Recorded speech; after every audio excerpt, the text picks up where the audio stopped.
My name is Russ Derry, and I'm the Director of Education at Epilepsy Foundation of Michigan. And the topic today is managing challenging behaviors in kids with epilepsy. And we're very happy to have with us Brad Bridges, who is a licensed medical social worker with BRAINS, which stands for Behavioral Resources and Institute for Neuropsychological Services, which is in Grand Rapids. And also B. Castillo, who's the Director of Camp Discovery, which is our 5-day camp program summer camp program for kids with epilepsy. Since we have a very small group, we'll just keep it pretty informal. So if you have any questions at any point, please just jump in when you get a chance and ask them, or any comments as well. Your input would be appreciated. So, Brad, can you start by telling us a little bit more about what you do at BRAINS and describe any experience that you have with today's topic and with epilepsy in particular? Yes, thanks, Russ. Actually, I've been with BRAINS for 6 years, and we've been open for about 6.5 years. And I'm an outpatient therapist here. We actually have a team of therapists providing treatment, neuropsychologists, occupational and physical therapists. We have a couple people who do neurofeedback. So we've got a range of services here where we deal with really people of all ages, but predominantly kids and teenagers. I see kids with a variety of mental health issues, but a number of whom are on the autism spectrum, have cognitive impairments or cognitive issues of some sort, epilepsy, traumatic brain injuries, things like that. And then before coming to BRAINS, I did in-home therapy for kids at risk of being taken out of the home because of the severity of their behavioral problems. And before that, working in a residential facility with teenagers who had been removed from the home. Okay, great. And Bea, can you talk a little bit about your experiences with managing challenging behaviors? And yeah, go ahead. Sure. Brad, you and I have covered some of the same territory. I have a background in leisure education. It actually was called recreation education, and also a master's in early childhood development. I'm an adjunct faculty at St. Clair County Community College, and I teach early childhood education.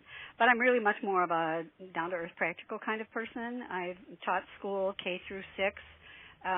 I've been a camp director for the Girl Scouts, a YMCA professional, and most recently I've just retired after 25 years as an advocate with the ARC of St. Clair County, working with people with developmental disabilities, all that whole spectrum that you described just a moment ago, kids with a variety of named disabilities, cognitive impairments, cerebral palsy, Fragile X, autism. And about a third of the folks that I worked with in our day program had epilepsy as well. So I have seen and lived with day to day for 25 years a variety of seizure disorders, and helped people through those, and been with them from the most severe to the ones that are barely perceptible. I'm a parent of 2 adopted and racially different children who are now adults, and I kind of do things from a practical perspective. Being an advocate, my interest in representing and assisting other people is mostly to help people get as typical a life experience as they can have, as one that's as like what their peers have and that matches their own desires. And that often means accommodations or special kinds of planning or strategies to help them deal with circumstances, or strategies to help the public deal with and accommodate people with disabilities. So maybe that's enough right at this moment, eh? Right. And of course, you are camp director for Camp Discovery. When you get exactly. A lot of experience there too. Yeah, I do have experience there too. Right. This was my 3rd year as the camp director for the Epilepsy Foundation, Camp Discovery. And I guess actually I even wrote that as a note to myself, that camp, school, and home are very, very, very different environments, and kids' behavior is going to vary a lot based on their familiarity with the environment and what they're comfortable doing, what discomforts may be affecting them, and also how much time we have to deal with the behaviors that we see. And that has proven to be quite a challenging thing in itself, just to be able to help kids manage their behaviors as they interact with others with whom they're going to be associating for only 4 or 5 days. Right. So that's a good point. That's quite a challenge, actually. Yeah. So let's start by defining what we mean when we refer to behavior and how we distinguish that from things like personality or functional abilities or other things, just so that we know what we're going to be focusing on today. Brad, did you want to talk about that? Yeah, I think a lot of times when we are talking about behavior, what we're looking at is what we do versus who we are. If you're talking about things like personality. Personality being those more enduring sorts of values and beliefs and traits that are relatively stable over time, are pretty predictable, not very easy to change. Not that they're not changeable, but are generally pretty more difficult to change. Behaviors we're looking at as things that people do, and although they might not be easy to change, oftentimes considered a little bit more malleable. I think sometimes those lines get blurred a little bit when we start talking about repetitive types of behaviors. How do you tell the difference between what is a habit versus a personality? And sometimes it's a little bit more challenging as far as how to approach that and what is just a part of a person versus maybe something that they're doing as a way of coping or just kind of a habit that's developed. Okay. And B, did you want to add anything? Well, I'm right on board with you there. I call it the do part. So we use the same verb to describe it. It's what we see a youngster do, or we can observe in people's behavior, sometimes it is representative of their personality and those other enduring things, and sometimes it is quite out of character, as I found this summer actually, from what parents or other peers would expect from folks. So, and my dealing with behaviors that are difficult, the parts that we see, come under the heading of certain sort of management and self-awareness techniques, things that we can do to help the child be aware of what's happening or the consequences of it, help him or her understand what their behavior is doing, and figure out ways to intervene before the behavior becomes problematic, help prepare the environment or prepare the schedule or the anticipation for the day so that they're not left to trying to figure out how they're going to cope with anxiety at the moment that they're experiencing it, whether it's homesickness or frustration that they can't do something as well as someone else, that kind of thing. Right. And Russ, along with some of what Bea was saying there, I think maybe another way to look at behavior as well is the way of communicating. She talked about how sometimes those behaviors reflect personality, sometimes they reflect emotions, sometimes they reflect the child's needs, and oftentimes we look at behavior, and especially challenging behaviors, as just a thing that needs to be changed or sort of as a problem. But I think I heard Bea talking about how they are really a way of communicating what is going on within that child, and looking at it that way maybe sometimes reframes it as more than just a problem, but actually something to be attended to. Right. That's a good point. I'm frequently reminded and have done some workshops just on that topic, saying that all behavior is communication. Behavior is communication. And so figuring out the message is part of it. And for some of the folks that I know, and probably one of the ones you know, many of the people you know, Brad, as well, sometimes there's a cognitive or developmental delay that prevents the youngster from using words very effectively or being very insightful about what they're experiencing or being able to attribute the feeling that they have to something that they can recognize or define or describe. And they're just left with the raw feeling and either want to get rid of it or want to, change it in some way. And so it's sometimes comes out in a negative way. It also includes all the good behavior, all the kind things we see done, and insightful stuff, and the first steps toward sociability or empathy. So we shouldn't we're looking for the changes toward that on the spectrum rather than just stopping behavior. Right, exactly. That's a good point. So what are some of the most common behavioral challenges seen in kids in general, regardless of whether they have epilepsy or a disability? And if we can talk, about the different age groups, from toddlers through teens, what some of the most common challenges are behaviorally that parents and schools and camps and others who deal with children have to work on.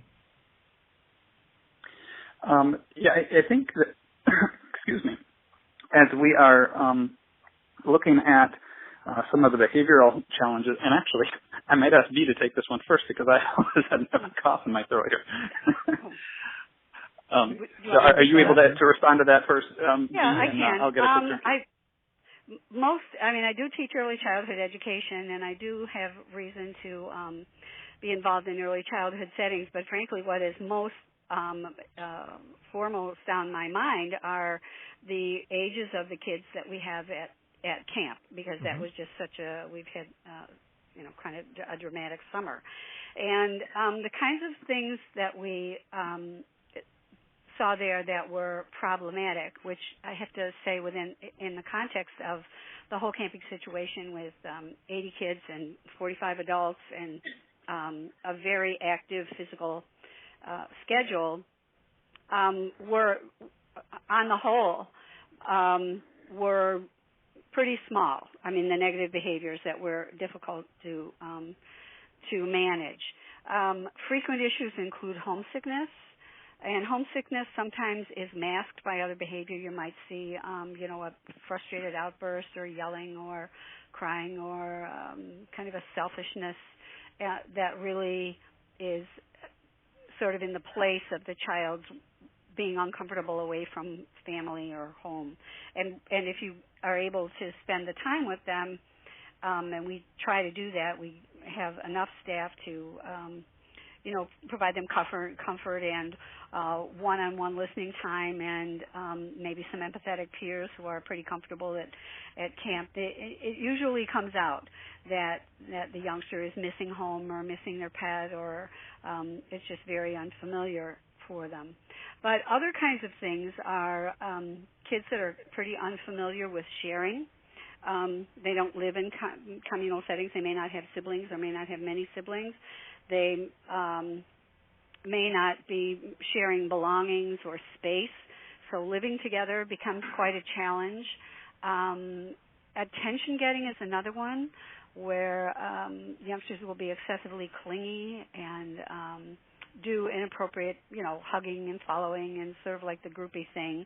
And it can be to the extent that it interferes with the counselor's ability to interact with the other kids or to have a sense of fairness within the cabin, that all kids are getting, an appropriate amount of attention. Although I do have to say,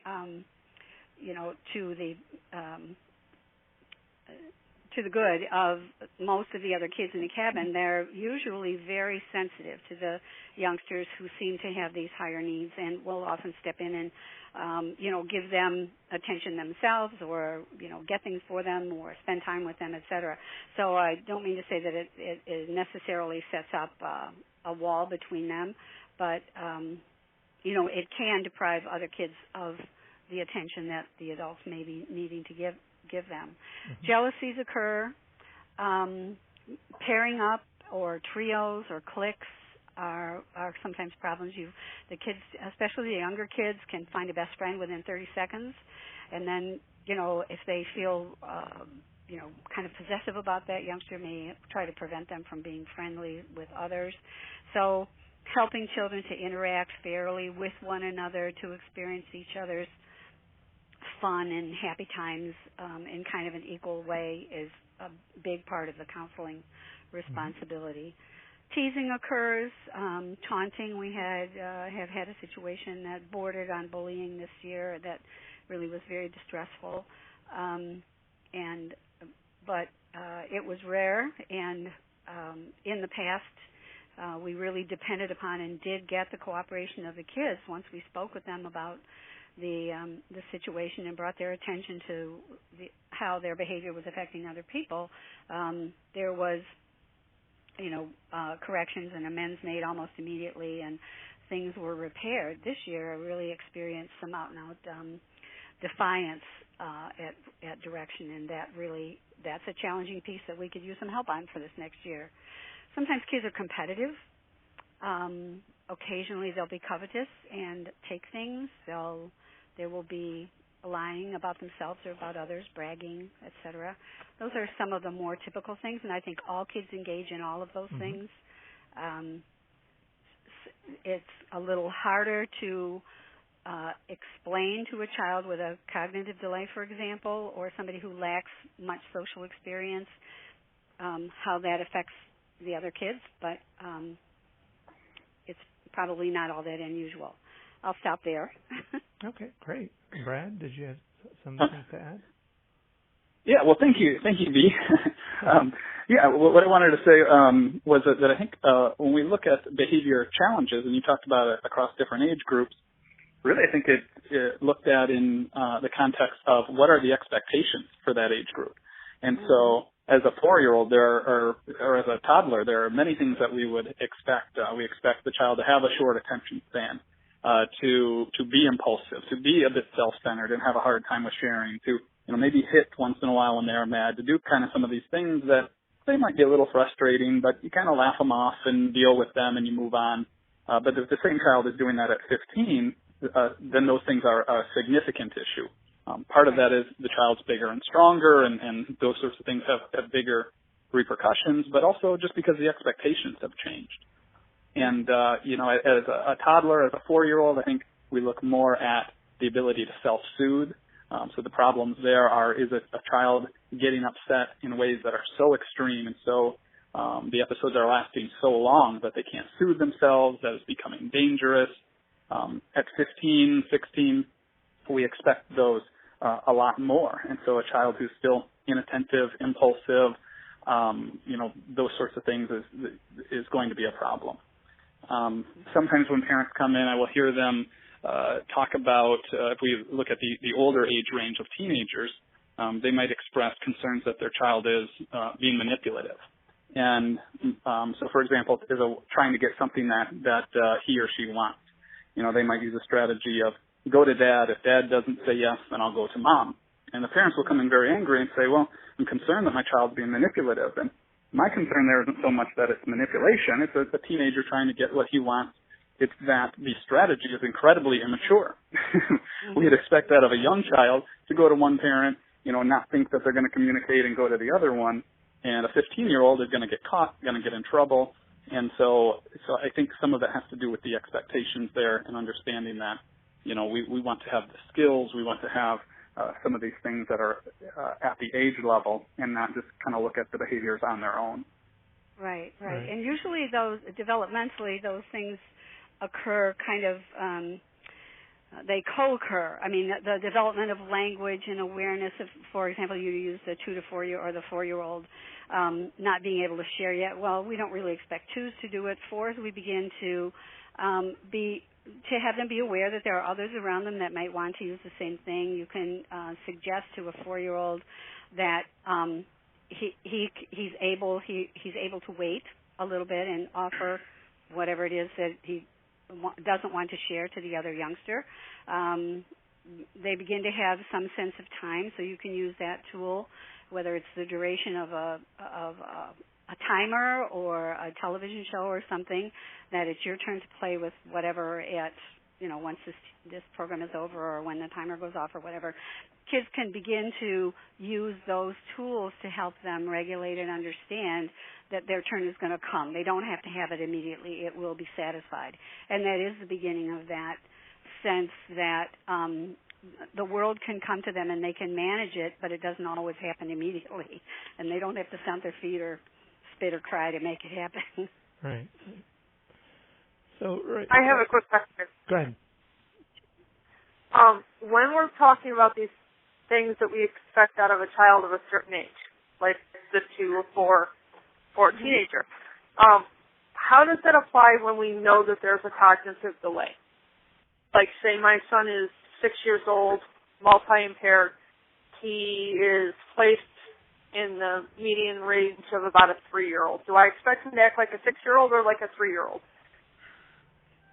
I think where a lot of the frustration for parents comes in, or not that there's not going to be frustration either way, but if you start to look at the child at the chronological age as a 6-year-old, you can start placing expectations on the child that are probably unrealistic.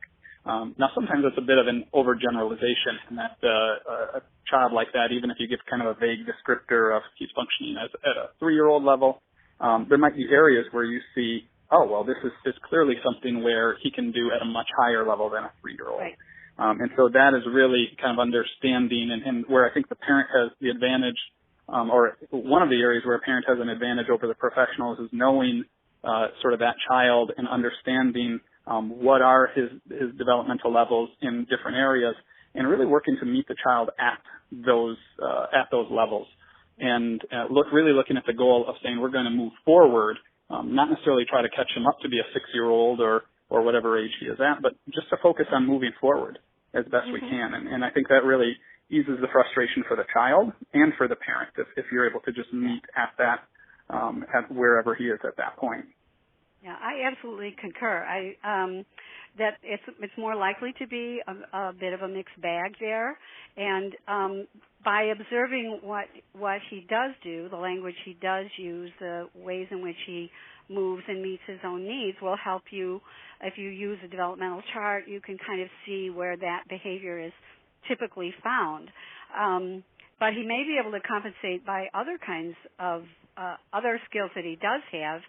Maybe he's more sort of acutely aware of who's around him and is, thoughtful of people who are there, and just, I don't know what your child can do or how he does it, but there might be some other things that he is able to do that will help him cope with where he is on another level. And I don't know about his language development. Obviously, always receptive language is usually much more developed than expressive language. So if language is a big obstacle, I work with quite a few people who don't have verbal capacity, but certainly have ability to understand and can make choices. And you maybe do this already by using simple expressions and offering your son a choice of one or two. He may be able to tell you many more things by your supplying the words and then his choosing the ones that most closely reflect what he's thinking at the moment or what he wants at the moment. And you're really helping him expand his expressive ability. If that makes sense to you. I actually do story writing with kids that way. You say, do you want to make our story about real people or made up animals? Is that one or two? Well, we want made up animals. You want them to be on the earth, or so it's like 20 questions, and you're engaging them in a very vigorous and enthusiastic way, and demonstrating ways in which they're improving their listening skills and their ability to make sense of the words that you're saying, and then making a choice to move the story forward. And maybe it's more about what you want to do this afternoon, or who you want to play with, or how would you like your eggs fixed. But you can use your youngster's receptive language to help him express things. Right. Good point. Did you have any further questions? Not at this point, but I'm sure there'll be more. Okay, great. So with epilepsy and other disabilities that we've been talking about, many of the same challenges that are seen in kids in general might just simply be magnified or seen more frequently, or like we've said, be seen at older ages than you would expect. Mm-hmm. So, for example, something like impulsivity, could be a problem for any child, but in some children with epilepsy, it might be more dramatic or more frequent or more likely to continue occurring at older ages. So what are some of the most common behavioral challenges seen in kids with epilepsy and related disabilities? and including those that might be somewhat unique to children with disabilities. Russ, I think as you're looking at that, and you talked a bit about impulsivity, which is probably one of the first and most common symptoms that I will hear when people come in. Really, I think we can look at some of the frontal lobe functioning and what we call executive function. And it's this set of skills that really differentiates adults from children. Those are the skills that we expect to develop that are really very limited at a young age, and might not be done developing as far as the frontal lobe until early to mid-20s. And so the ability to resist impulses, the ability to plan ahead and strategize and problem solve and see things from another person's perspective and regulate emotions and kind of do a lot of these higher order things that you expect more and more as kids get older. And so as we talked about a few minutes ago, oftentimes the problems that we see are really things that just kind of look immature. And so as you get a bit older, the things that maybe weren't a problem or weren't a huge problem before start to become more obvious. And as that happens, frustration builds, and as the child gets frustrated, these skills are not necessarily developing more. We see more of the emotionality. We see more of the impulsivity. And as that continues, just the executive deficits start to grow and become more pronounced and more pronounced over time.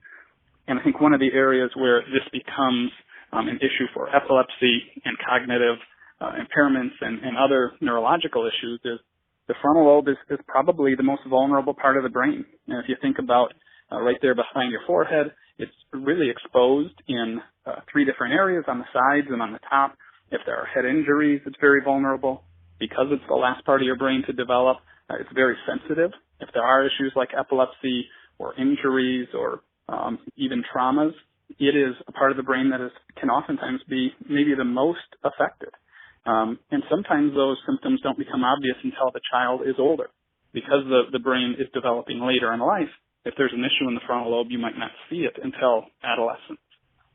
And so I think a lot of the things that you talk about with kids not regulating their emotions well, being impulsive, not planning ahead or problem solving, not seeing things from someone's point of view, those are a lot of the challenges that start to become more obvious. Right. Bea, did you have anything to add? These are things that we recognize frequently with kids, especially they're not being able to anticipate the consequence, or I should say the outcomes of their behavior. Sometimes it's a consequence in a negative sense. But every behavior is going to have some kind of an outcome, and helping kids to anticipate what that might be is some of what we can do. It's easier to do in a school setting or at home because you have more time, more repetitions of these experiences to help point out to the youngster. And then the other thing is you can do lots of kind of parallel activity work in which the child is given authority or over certain activities, certain functions. I mean, I can remember saying to my son, "Whose feet are those? They're not mine. I can't make them work. You will have to make them work, and you can't use them to kick people." And it was sort of like, "Oh, these are mine. I'm supposed to take care of them." And that may be kind of a simplistic one, but the more opportunities we give for kids to manipulate elements of their environment, whether it's helping to make their own sandwich and, cutting with a knife for the first time, gives them greater and greater confidence that they themselves can control elements of their behavior. They still might be vulnerable to, impulsive thoughts, etc., but it will make them, the more mastery they feel over all of these other parts of their lives, the more likely they're going to sense that they could someday gain mastery over these impulses as well. They can learn to recognize how they feel, especially if they have the ability to talk about it and understand it. And I do know that there are sometimes brain injuries in which that just simply is so damaged that you can't use too much planning over that, and that's not my area of expertise by any means. But I do know that just when we're setting up early childhood education settings, where our environment is just full of things that the kids can manipulate and master, and that includes talking in groups and making plans and seeing your idea come forward and putting your idea aside so someone else's idea will come forward. So it's things, it's the environment, it's words, it's interactions, just building on each other. Don't know if that helps. Right. And Russ, if I can add just one quick piece too, I think as we're talking about that, it's easy to look at those sort of behaviors, the impulsivity, maybe aggression or disruptive behaviors that are very obvious. And sometimes it's an issue of the squeaky wheel gets the grease. But I think just as concerning are that sometimes those behaviors can be more of the withdrawal and isolation of kids that are maybe anxious, or maybe it's a personality or whatever it is that don't engage so much in the acting out behaviors that get attention, but they might withdraw. They might isolate themselves, get into reading, video games, things like that, that don't raise red flags. And sometimes it's easier to fly under the radar. It doesn't necessarily mean that their needs are any less, or that the issues are any less concerning, maybe just a little bit less obvious. Right. That's a good point. Yeah, I would agree. We did have some circumstances at camp last year, which, and I felt actually very satisfied with the way the staff came together and made plans and adjustments. We had some youngsters who were significantly developmentally delayed and quite frail and not very vigorous or robust, and the camp schedule was very difficult for them. And it wound up with behavior that was very disturbing and distressful to the other campers.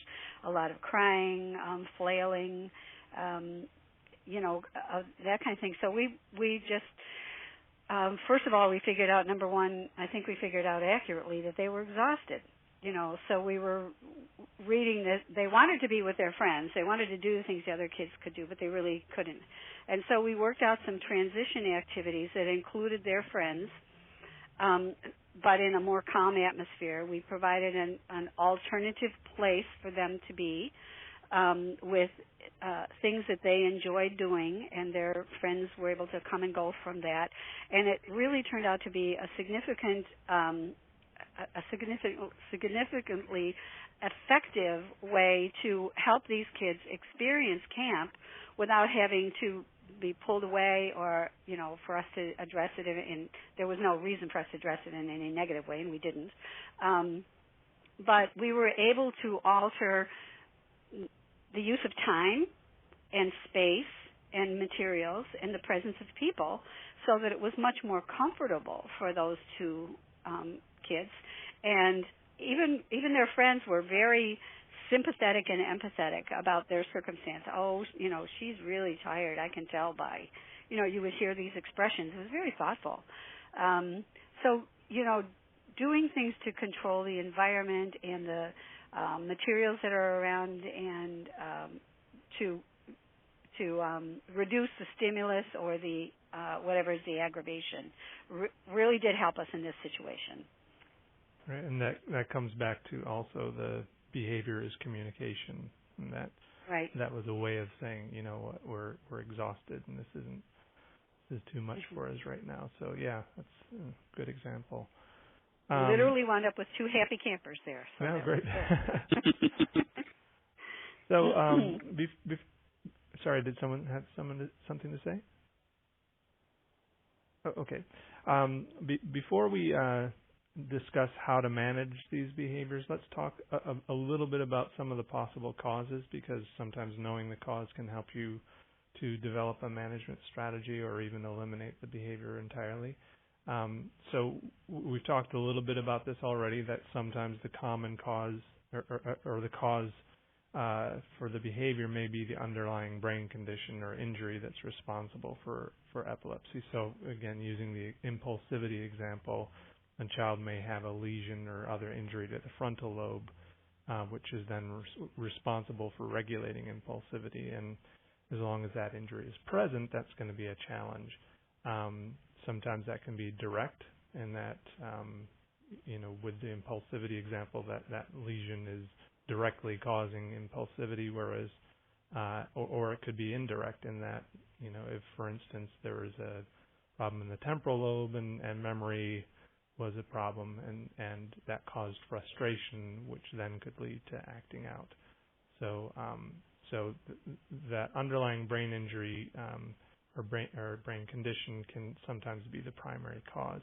If that's the case, what are some options for dealing directly with that? Obviously, we're going to have to. It's likely something you're going to have day-to-day management strategies, but are there ways to actually address that underlying brain injury or brain condition?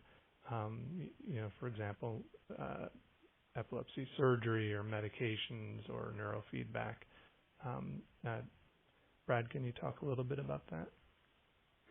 Yeah, I think obviously the first line in those instances is a neurologist, especially when the epilepsy is identified or other brain injuries, and that is really often the point person for discussing medications, discussing what other options might be available.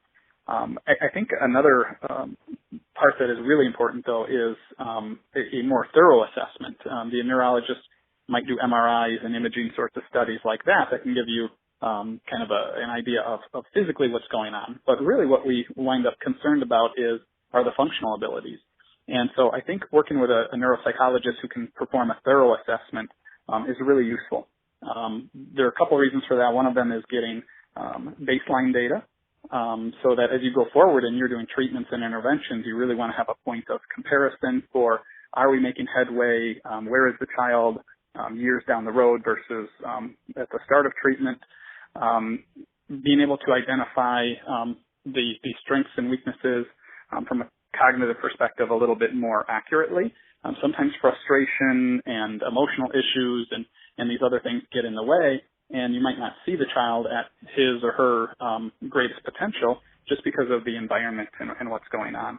And so if you've got a child in school, he or she might look very frustrated, and it's not easy to tell, is it because of all of the stimulation that's going on? Is it because of the math? Is it because getting up early and going to school, they're not getting enough sleep? When you do the assessment, you get to break those down into specific tasks. And the psychologist's job is not just to get the data, but also to understand and observe the child and look for those differences. Is the frustration coming out in certain settings or on certain tasks? And so I think a really thorough assessment from that perspective, in addition to the neurologist, is really useful. As you look at things like medications, which might often be necessary as well, you're very frequently going to see side effects. And so as you're talking about having baseline data for the child, maybe pre-medication or on a medication, you have some point of comparison for as you go forward and make changes as well. You mentioned a couple options like neurofeedback. There might be other interventions, electrical stimulation, things like that, which are certainly possibilities, and some people are using as treatment, and there can be some effectiveness there. And I think going forward, we're going to see more of those sorts of things.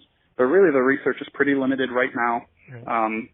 They certainly aren't cures for epilepsy at this point, but might be useful in managing the symptoms or even possibly helping to reduce the medication dosage that might be needed.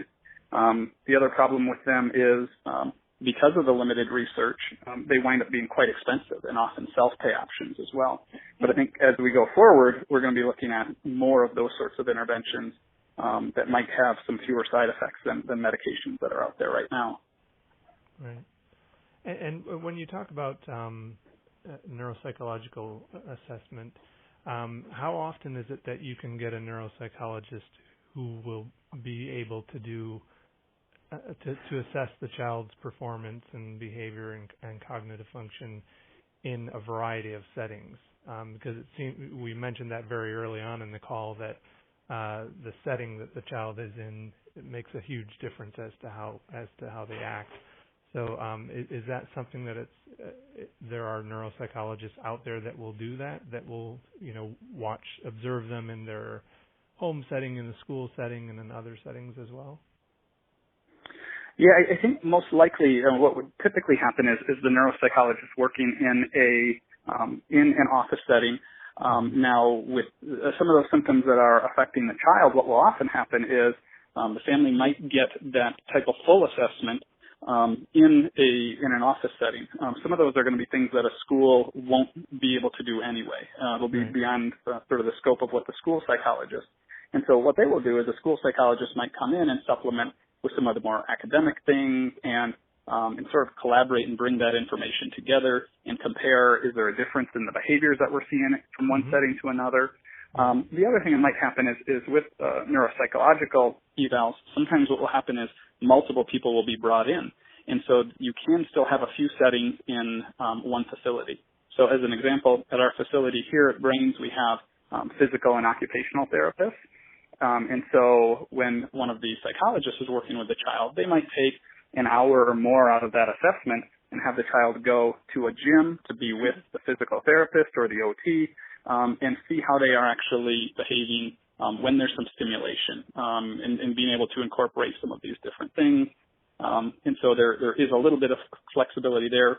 But as you talk about the idea of doing it, say, in the home setting, sometimes what will happen is we'll have families videotape the child in the setting and bring it in, and so that can sort of be discussed and reviewed. Yeah. But really when we're looking at the functional ability, that's best done in a more controlled setting, so we can kind of see the behaviors in one setting and then see what the child's capable of in a more controlled setting.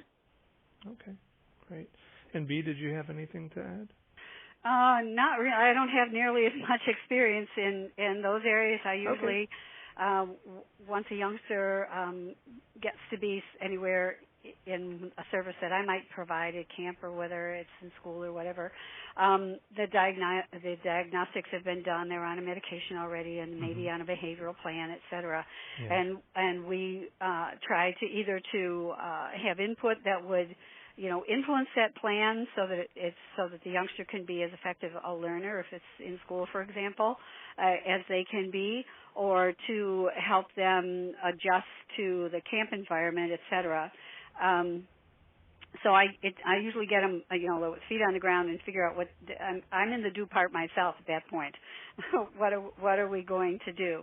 I mentioned some things earlier about using adjusting time schedules, using tools for our kids so that they don't the impulsivity it can be. This is from some personal experience. These were effective with my son and then with some other young people that I've worked with, youngsters that I've worked with, using calendars and lists so that things don't come to them as a surprise. Do some planning, help them imagine themselves in these new settings or different settings, even if they're familiar settings. You might have to say to your youngster, you're getting on the school bus tomorrow, who will you sit with? To try to anticipate what the day will look like, help him or her kind of divide it mentally into some chunks. This is happening in the morning, then you'll have lunch. Is there something favored in your lunch you're looking forward to? And thinking about, then the afternoon, and then you'll be coming home, and when you get home, what would you like to do for fun here? So helping your youngster anticipate what's going to come along, maybe even give them some physical reference, either a list.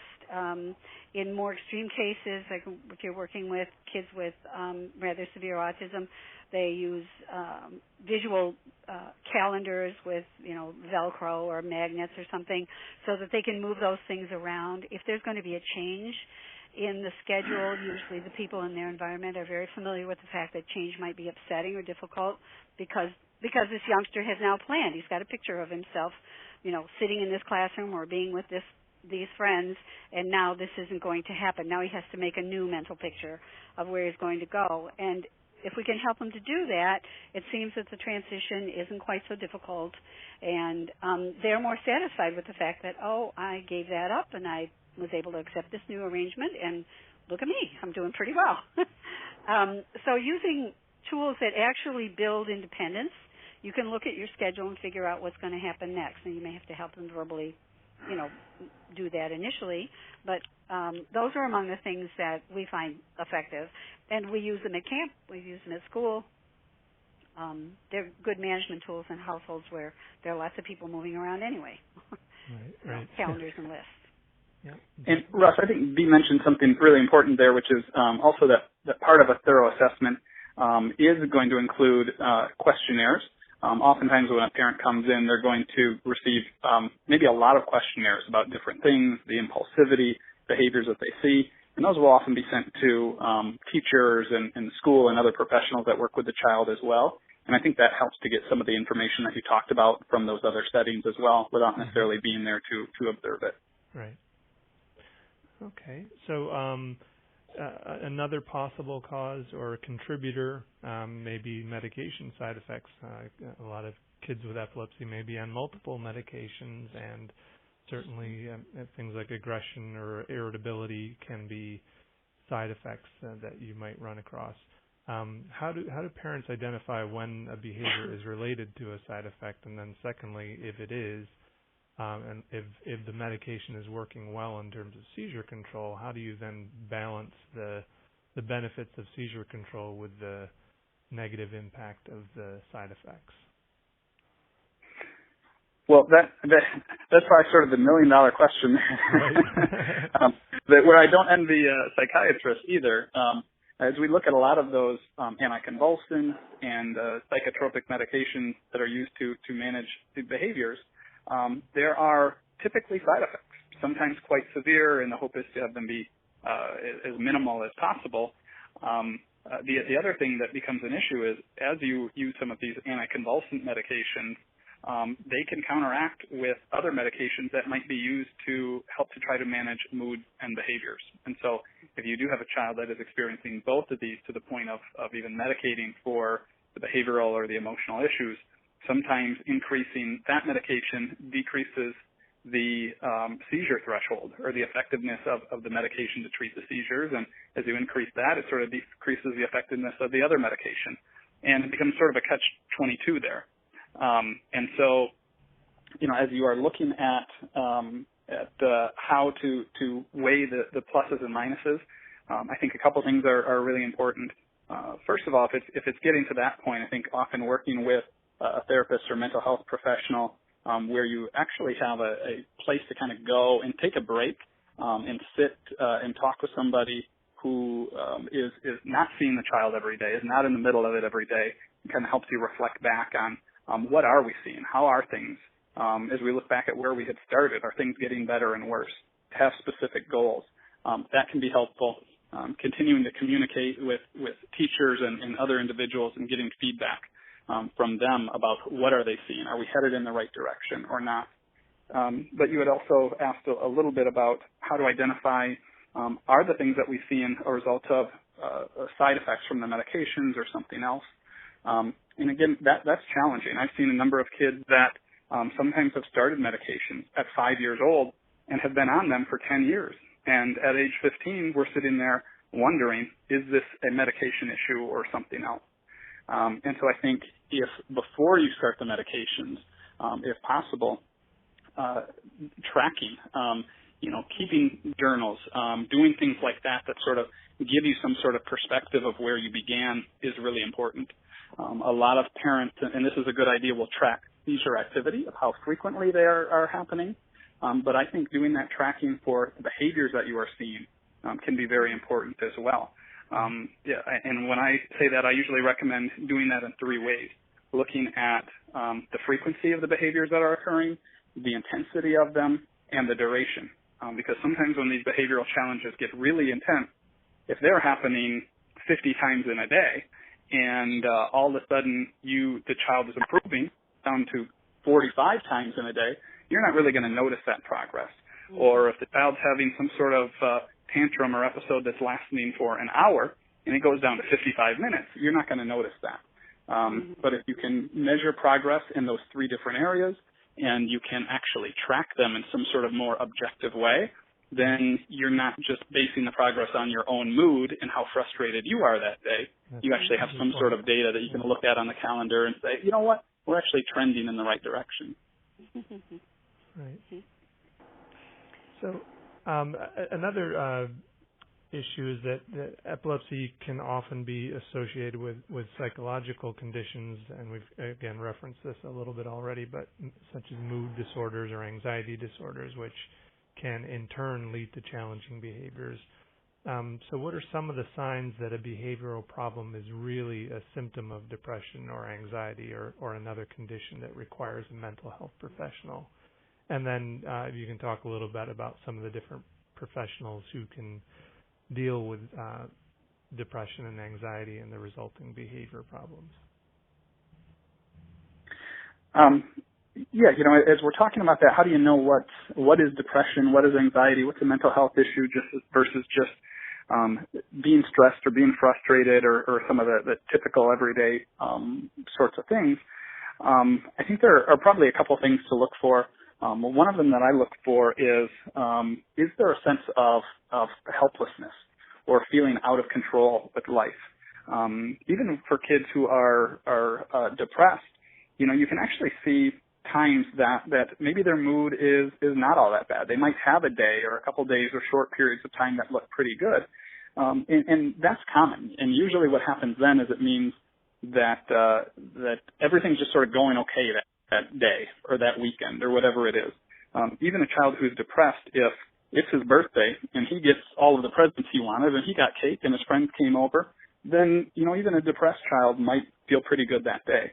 But what to look out for is do things start to deteriorate very quickly at the slightest sign that something is not going the child's way.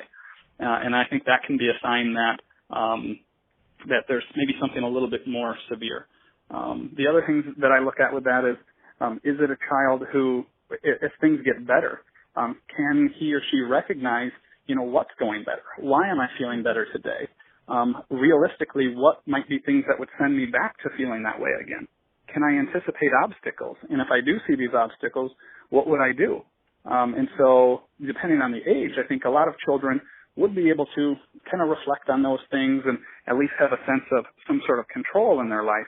A child who is maybe more at risk for this depression and these other sorts of things might not see that, might just sort of naively say, no, my problems are fixed, I feel better, it's all gone, won't anticipate, what things might come up. And those are people that are prone for that sense of helplessness and being out of control. Mm-hmm. Right. You said something there that I think is really important, and that is to,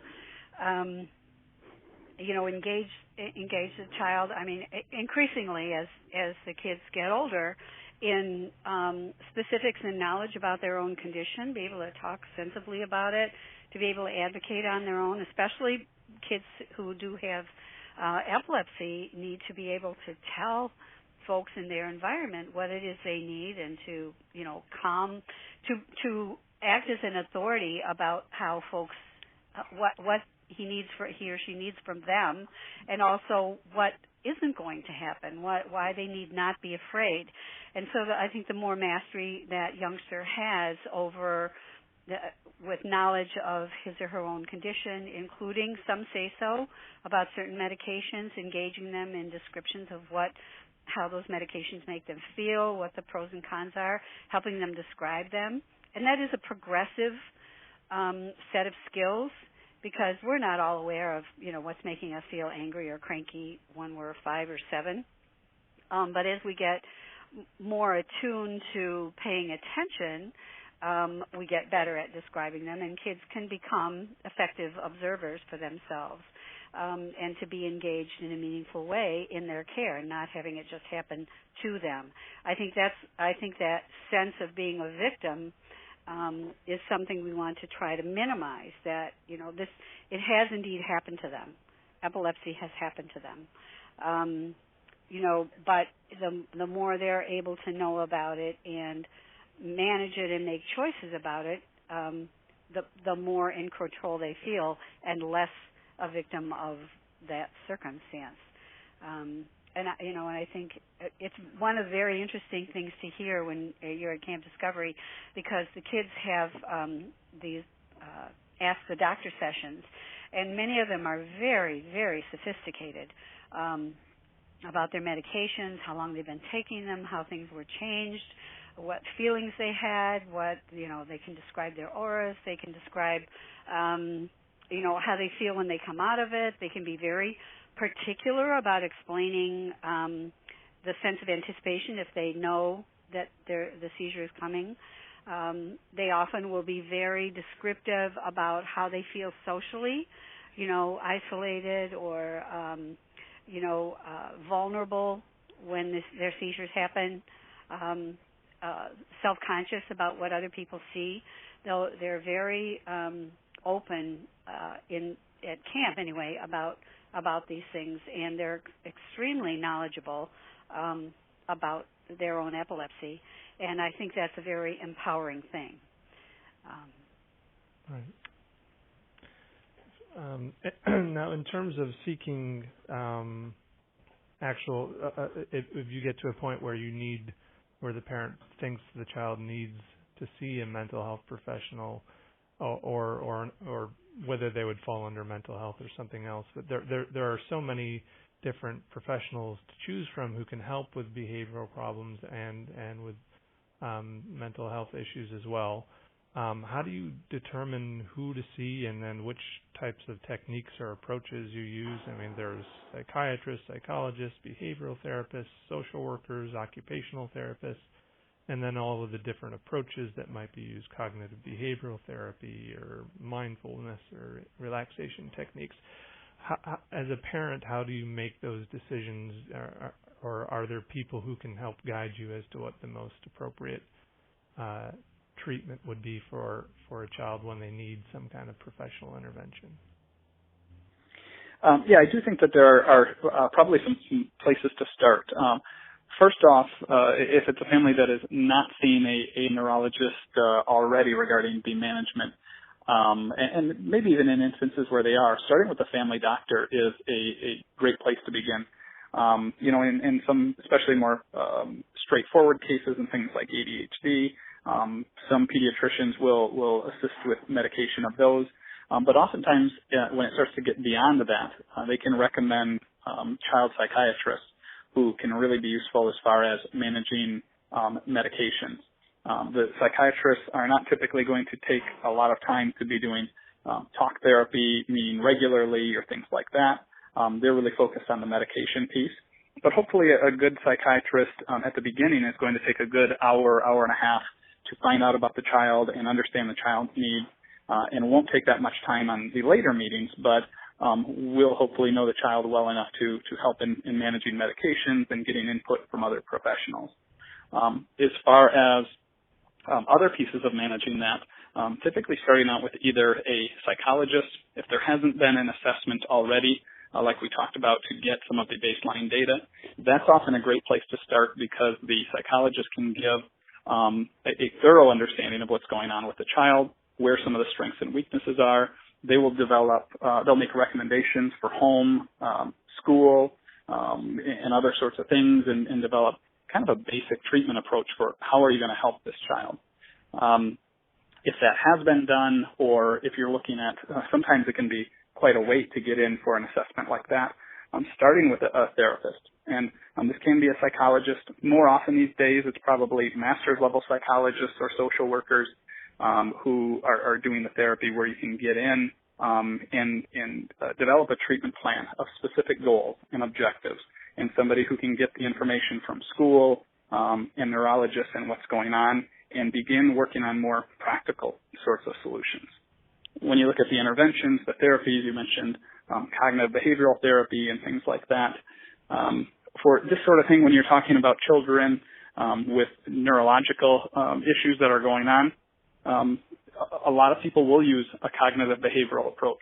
And basically what that means is you are sort of looking at how a child's thoughts and feelings and behaviors all influence each other, and they can become cyclical, and they can sort of influence each other. And what happens is feelings will start to dictate how the child thinks and how the child acts. And they tend to think and act in ways that perpetuate those feelings. And that's where depression and anxiety and anger and things like that can grow. And essentially you're starting to teach the child about this pattern, recognizing it and how symptoms might be worsening because of that, and how you can actually start to think and act the way you want to feel rather than just the way that you do feel.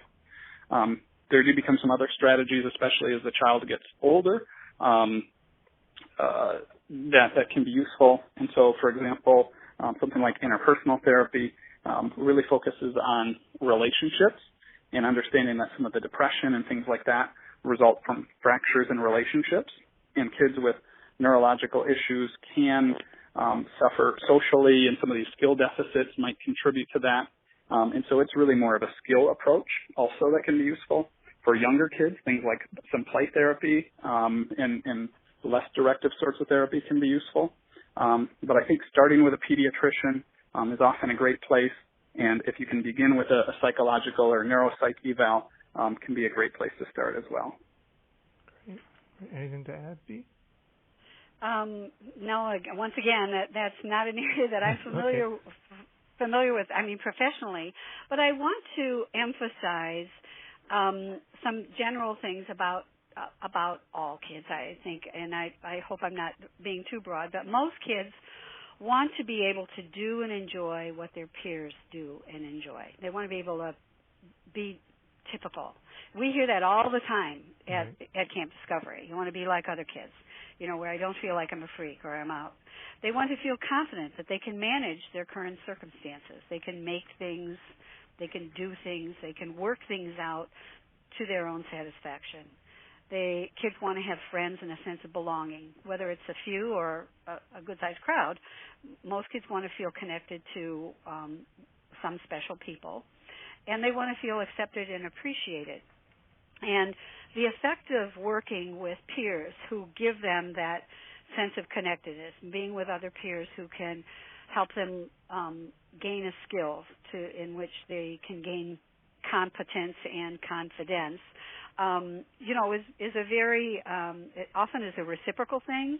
It feeds both kids, and, various skills will grow, whether they're social skills or language skills or, mobility skills, whatever they might be.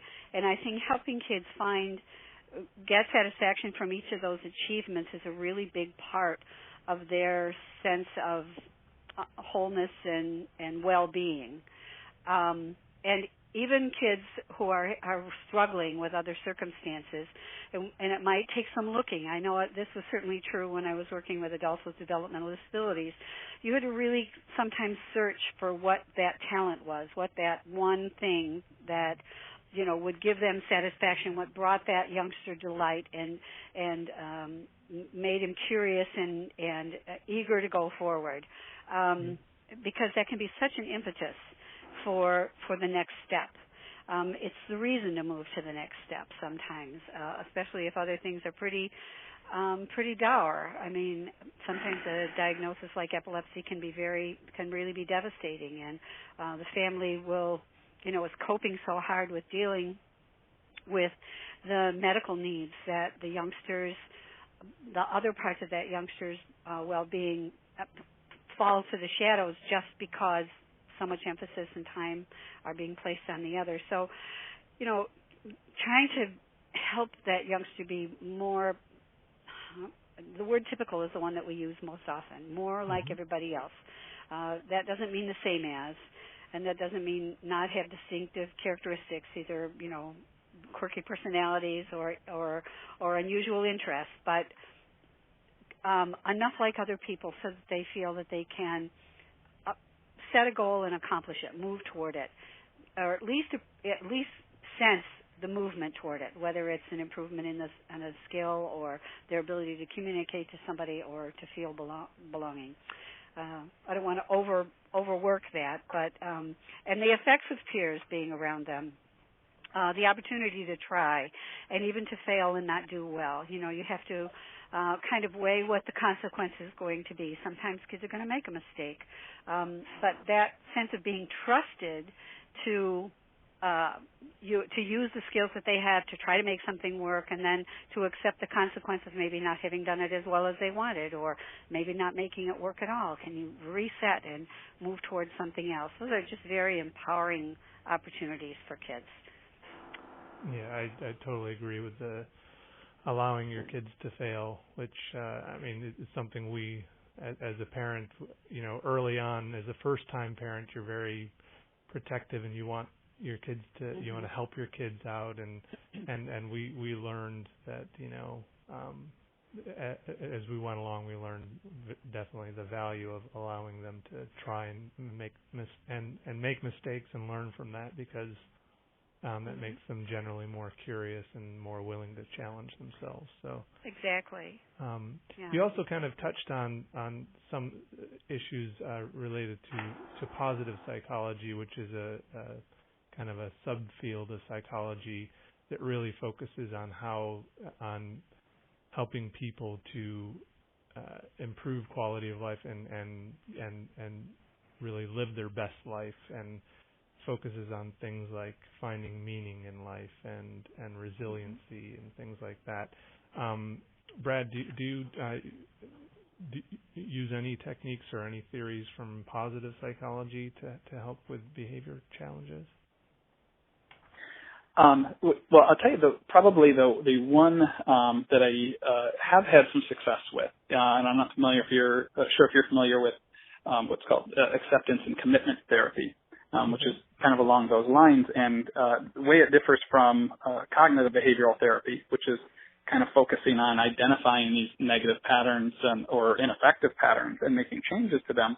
Some people find that actually kind of builds guilt and shame, and that when these thoughts and behaviors pop up, they kind of feel guilty about it, and it perpetuates things.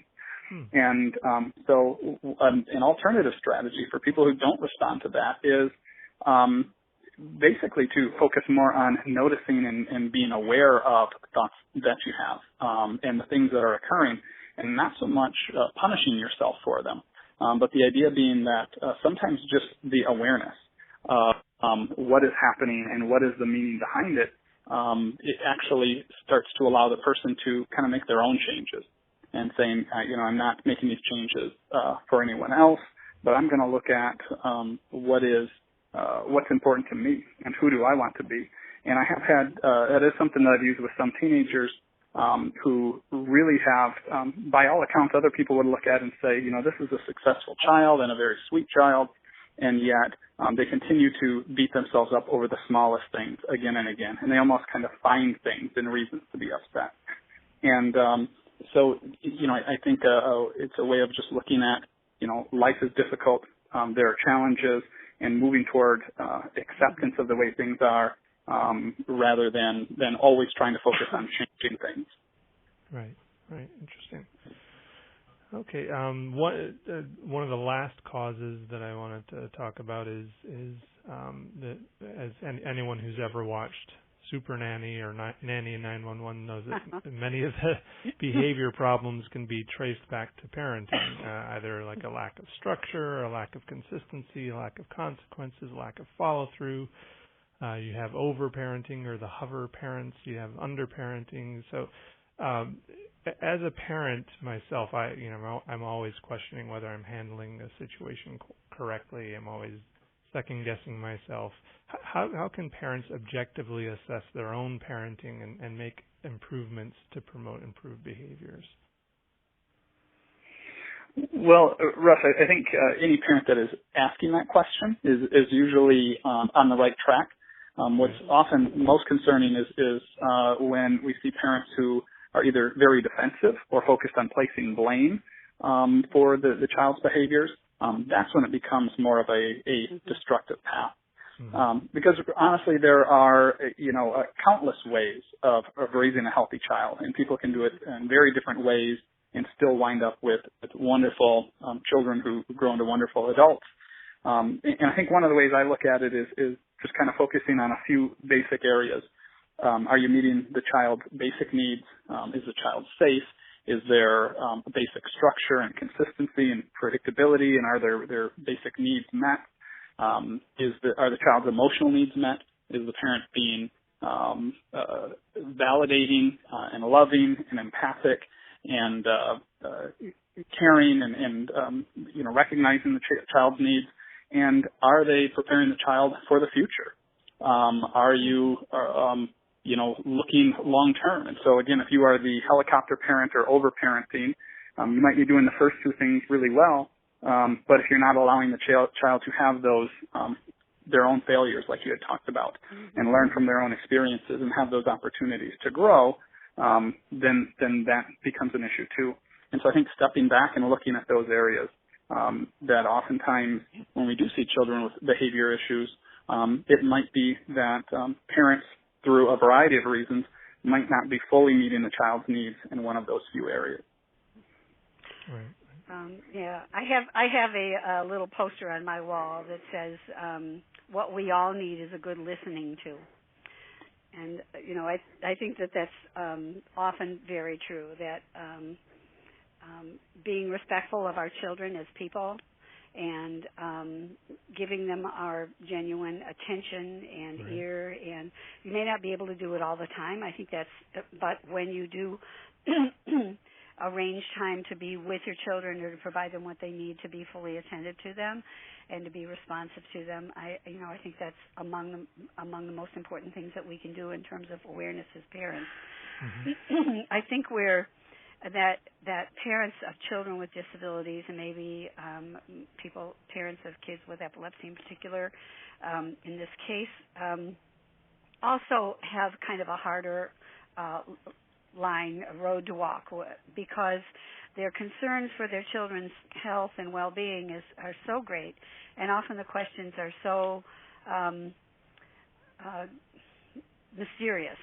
That you don't have answers yet. You don't know when this is going to happen again. You don't know how severe it's going to be. It isn't until you've had some time with epilepsy that you discover whatever the pattern is going to be. Hopefully there will be a pattern, because that helps everybody cope a little bit more. But I think occasionally the other thing can happen. That is that we become so protective that our kids are almost deprived of the opportunity to breathe independently and to make mistakes. And I'm not saying this to any one person. I'm just saying it's a caution, because our love and concern is so great that we want to be sure that our youngster has every opportunity they can to deal with this challenge that they've dealt with, that they've been dealt. That we sometimes forget that they're typical children in most every other way. They want friends, they want to be able to do things, etc. So it's just kind of a acknowledgement that I think parents of kids with epilepsy have a tighter tightrope to walk, or I know maybe that's not the best way to say it, but you understand what I mean. Right, definitely. Okay, so I wanted to just allow, before we move on to anything else, I wanted to allow a little time for any questions or comments. Okay. So we've talked about a lot of the different causes and how you can address some of those causes directly, but really, in most cases, behavior challenges involve day-to-day management strategies used by parents and family members and teachers and the child themselves, or the children themselves.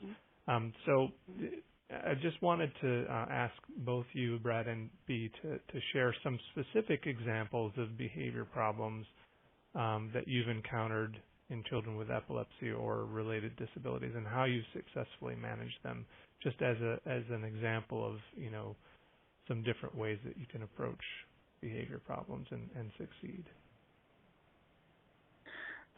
Well, Russ, I think probably the first example that comes to mind is a young man that I saw a few years ago who was probably about 8 years old at the time, and he was a child with epilepsy, and he was predominantly suffering more from anxiety, or at least that was how it probably looked most of the time. Now he was, despite being medicated, was actively having some seizures. He had one at a birthday party, and so that had not only scared him but really embarrassed him. He didn't want to do social things anymore or go to birthday parties. He actually would have them at school, and at one time had a seizure at school, became sort of confused and disoriented, and wandered away from school without anyone knowing. And when he sort of recognized what was going on, didn't know where he was. And so he was very scared. And so as he became anxious and was continuing to have these seizures and didn't know when or where or what would happen, he started to isolate himself. He started reading a lot. He started playing video games and would basically kind of sit home in his room. And what would happen, it was a pretty big family. There were several siblings. And as the parents would try to get him out and to engage with the family or with friends, then he would become angry. And sometimes even become a little bit physical, but more just kind of belligerent and kind of angry, or might throw a couple things. And so they'd see some of that acting out when they tried to pull him away and get him to engage. And so this was a very involved family. They did have other children with seizures as well. And so the parents were quite educated. I am a big proponent of education, even with children when we're talking about neurological issues, autism, and things like that. I've tried a lot of different ways, and it seems that by educating not only the adult but the child, that this might be something that's going on that is not to be ashamed of, but this is kind of the way it is, and how to understand it often becomes sort of empowering. The family took the time to educate the school, develop a plan so that everybody was sure where he would be at the end of the day. So not only the adults felt safe, but he felt safe as well. They educated the children, his friends' parents, since some of the kids had been at this birthday party, and that the parents would know what was going on. The other kids would. Because the other kids were there, this child wound up talking to his friends about it. At first, when he came in, he would not talk to me about it. He wouldn't write about it. Finally, he agreed to draw pictures in a journal. After a while, he would start writing along with his pictures. One day, he forgot the journal and agreed to tell me about it.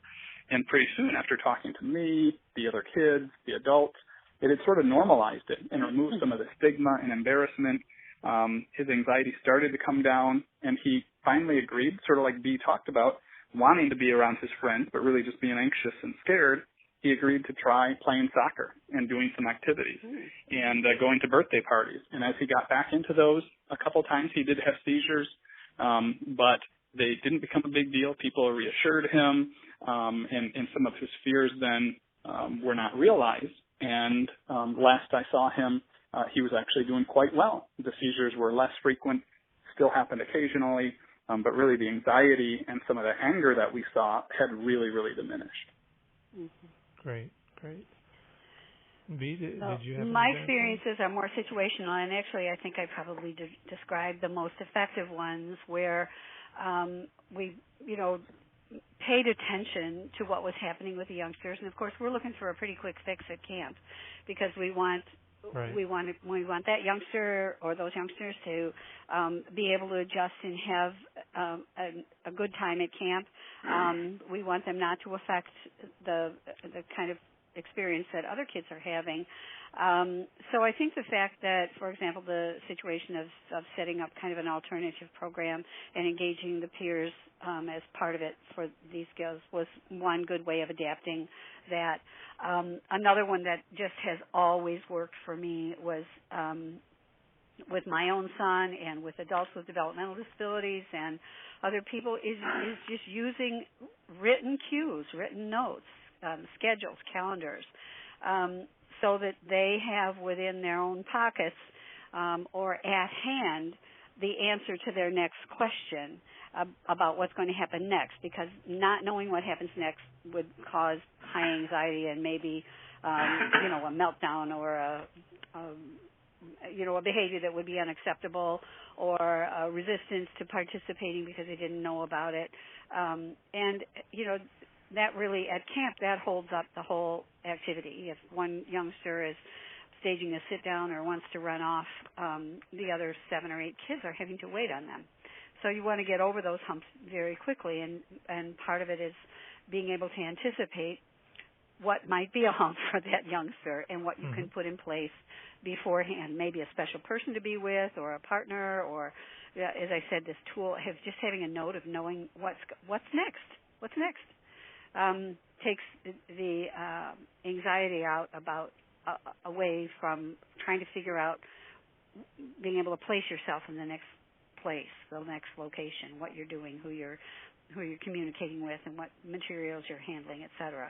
My own son was very anxious that way, and so it was very helpful for him. As much as we loved giving surprises, they just caused him horrible distress. There was he needed to know. He needed to know, and I think that's true for lots of kids. Right. Brad, did you have any other examples, or does anyone any participants have any examples of successes you've had in managing a challenging behavior?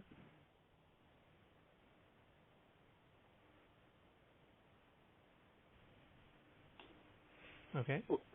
Well, I do have one more share that I could share for you, Russ. I think another one that comes to mind is a young man who was actually on the autism spectrum that I had worked with. He was sent to me after making he was, I think, a 17-year-old, 16 or 17-year-old, and was sent to me after making some threats at school, had threatened to hurt some people, and so they had obviously taken that very seriously. When he came in, it became evident that really he had no intention of harming anybody and no plan or anything like that. But he was so anxious that he was acting out in ways to get removed from the situation. When we got down to it, he was anxious about, again, his peer relationships. He was being teased and bullied and made fun of and things like that. And really, it was apparent pretty quickly that his social skills were quite immature. And so he was doing some things that were kind of making him a target. He really thought that since he wanted people to like him, he needed to be silly and needed to be funny. And if they thought it was funny, then they would like him.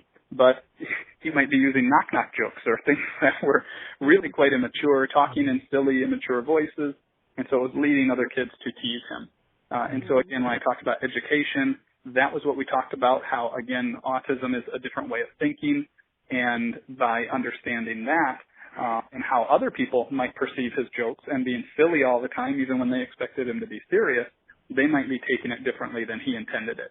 And so with education, it would be a lot of feedback about how are other people going to take this, practicing, role-playing, things like that.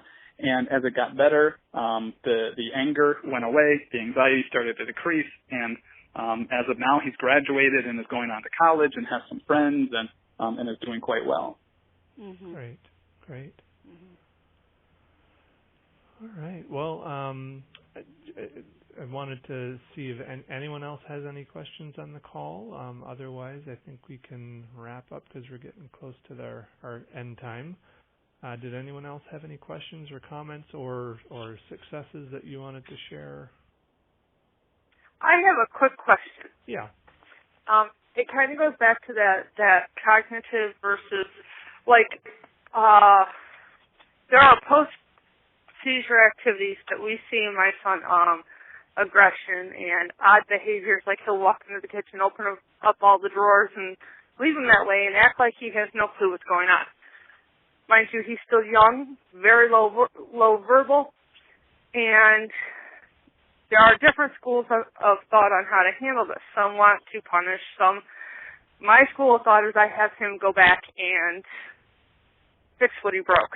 Okay, you opened all the cupboards. When you are up here aware, I have you close them all.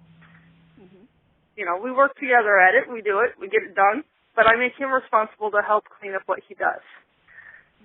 Does that seem like a good age appropriate? In his case, about 3. That's what I do. Right. That's logical consequences, which is a basic parenting skill, I think. So, yeah. And it isn't accusatory. It is just saying this is what you caused to have happen, and now we're going to put it to rights. You haven't blamed him. You haven't, and that's what I do. And this is even when it appears to be something that not necessarily is something he doesn't appear to try to be bad. It seems to be just one of those odd behaviors that happen after seizures. And that may. So I don't want to punish him for it. Exactly. You may be able to make an interesting story out of that, a nighttime story, or take some pictures of it and explain that this happens. And maybe he's not even aware that it happens. He doesn't appear to be. Yeah. And that's where I'm concerned on how to handle it as far as the parenting aspect goes, because I don't want to punish him for something he can't control, but I don't want to, and it's hard to tell. Sometimes it's hard to tell. It's not, is it hurting things or interfering with things that you're doing if this occurs? There are times when he is both aggressive outside of himself or aggressive, but that seems to be a lot more control-based when he can't control something, when he can't communicate something, when he is having those difficulties. So I tend to treat those different. I treat each thing differently. And that's great, because a couple of things come to mind. And the first one is, when you're looking at behaviors, we've talked a lot about behaviors. It's important to look at what's maintaining the behavior. And we even talked about it as being a way of communicating. Well, in some instances, the behaviors might be a totally involuntary thing that are related to the seizure, and the thing that's maintaining it is the seizure itself. And it is a behavior that's not going to go away as long as the seizures are, at this time, as long as the seizures are continuing. And so, like you said, doing some sort of response that was punitive or shaming or something like that is really going to increase that anxiety or anger or those sorts of things we talked about. Even in the instance where it's a voluntary behavior and it's a child who is maybe angry that things feel out of control and starts to become more aggressive, I think an important thing to look at is still what is maintaining the behavior. Oftentimes, adults will sort of look at wanting to punish a behavior, a misbehavior, but what that really means is doing something that means the behavior is less likely to occur again. Sometimes we think that punishments are just what we intend. So if I ground the child or take something away or spank the child, that's going to be a punishment and it won't happen again. And if it doesn't work like that and the child continues to misbehave, the parent gets frustrated and we get angry and we might even blame the child. In the situation that you described, if this is a child who feels out of control, maybe because of some of these neurological issues that are going on, those sorts of punishments are probably going to worsen the behavior. And you might actually see more aggression and more anger because you're doing things that make the child feel more out of control. And so in that instance, it can be actually reinforcing. You can, if you were to go into spanking or something like that, you could see the behavior happen even more. So you want to look at what's maintaining it, and not necessarily get in this battle of control, but kind of, again, look at it as communication and understand just because it's grounding doesn't mean it's punishment. Just because it's this doesn't mean it's punishment. So I think you sound like you're doing exactly the right thing by looking at them as different situations that are maintaining it. Yeah, I would agree. Okay. Thank you. Okay, well, we are out of time, so I want to thank you so much for both being a part of this call and for sharing all of your experiences and expertise, and thank the participants for being on the call as well. And I certainly learned a lot as a parent, and will be able to apply a lot of this myself. And I think this is good advice for any parent, regardless of whether a child has epilepsy or not. So thanks, everyone. And thank you, Russ, for the invitation, and it was a pleasure to work with you, Brad. Yes, thank you, Russ and Dee. Great. Yes, and nice meeting you, Brad, and look forward to working with you again, possibly in the future. Yes, thank you much. Okay, thanks, everyone. Okay. Bye-bye. Thank you, guys. Bye. All right, good night.